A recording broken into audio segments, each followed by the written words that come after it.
कभी किसी ने तुम्हें बताया है कि कुछ दरवाजे सिर्फ रात को खुलते हैं और जब वो खुलते हैं तो बंद नहीं होते? ये अल्फाज थे बाबा नासिर के, चनकोट के सबसे बुरे शख्स। उनकी आंखों में माजी का खौफ था और उनके लबों से लरसती आवाज निकल रही थी। मैं शहर से आया नया बंदा था, सहाफ़ी जो पुरअसरार जगहों पर डॉक्यूमेंट्री बनाता था। मेरा नाम हुसैन है।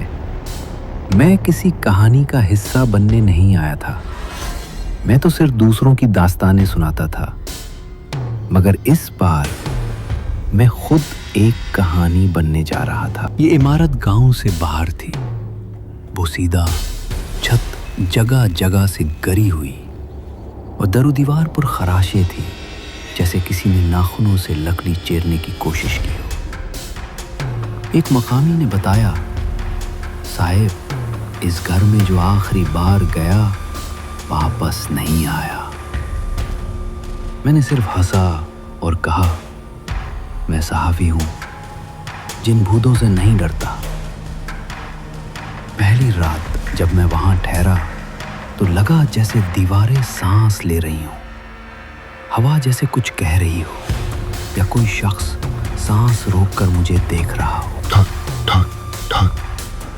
मैंने कैमरा उठाया, बाहर झांका, कोई नहीं था, मगर मिट्टी पर गहरे कदमों के निशान थे। निशान दरवाजे से अंदर की जानिब जा रहे थे, जैसे कोई अंदर आया हो लेकिन बाहर ना गया हो। मैंने पूरे कमरे की तलाशी ली, कुछ नहीं मिला, मगर कमरे के एक कोने में एक पुराना आईना था जिसमें मेरी परछाई नहीं थी। अगली सुबह मैंने पूरे घर की छानबीन शुरू की। तहखाने की एक दीवार में दरार थी। मैंने मशल जलाई और नीचे उतरा। वहां एक कमरा था, लेकिन उसका दरवाजा नहीं था। दीवार पर खून से लिखा था, आखिरी दरवाजा कभी बंद नहीं होता। और कमरे के वस्त में एक कुर्सी थी जिस पर पुराना कपड़ा पड़ा था और किसी के नाखूनों के निशान गहरे गड़े छोड़ चुके थे। रात मैंने रिकॉर्डिंग ऑन करके सोने की कोशिश की। सुबह जब टेप सुनी तो मेरी अपनी आवाज के साथ किसी और की सरगोशी भी रिकॉर्ड हुई थी। ये तुम्हारा घर नहीं है, तुमने बिला लिया है। मैंने फौरन फाइल लैपटॉप में डाली, आवाज का तज्जिया किया। फ्रीक्वेंसी इंसान की नहीं थी। मैंने वही आईना दोबारा देखा, इसमें खुद को गौर से देखा, मगर अचानक मेरे पीछे एक साया दिखाई दिया। मैं मुड़ा, कुछ नहीं था। फिर दोबारा देखा, साया अब बिल्कुल मेरे पीछे था, लेकिन असल में कोई नहीं था। इस रात मैं कमरे से बाहर निकल आया और मस्जिद की तरफ दौड़ा। वहाँ इमाम साहब बैठे थे। मैंने सब कुछ बताया। वो बोले, तुमने जो दरवाज़ा खोला है वो दुनियावी नहीं, इसके पीछे वक्त रुकता नहीं, लौटता है। बाबा नासिर से दोबारा मुलाकात की। वो खामोश बैठे थे, जैसे मेरे आने का इंतज़ार हो। उन्होंने एक पुरानी तस्वीर निकाली। तस्वीर में वही इमारत थी, मगर एक दरवाज़ा इजाफी था जो अब वहाँ नहीं था।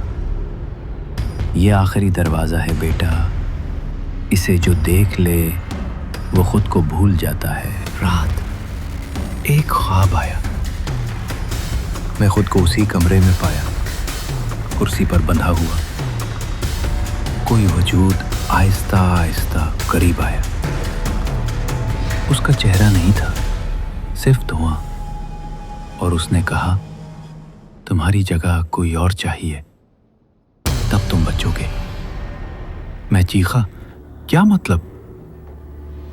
उसने कहा, जो आखिरी दरवाजा खोलता है उसकी कुर्बानी लाजिम है। मैं अगली सुबह शहर वापस आ गया। मगर कुछ अजीब था। मेरा साया मुझसे अलग था। मैं जहां जाता लगता कोई और भी साथ है।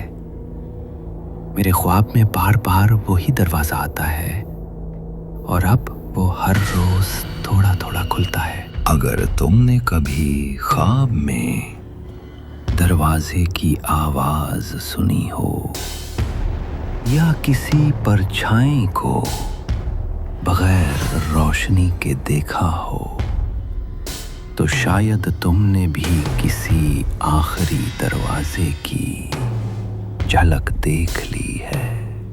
बस याद रखना, हर दरवाजा खोलने के लिए नहीं होता, कुछ बंद ही अच्छे होते।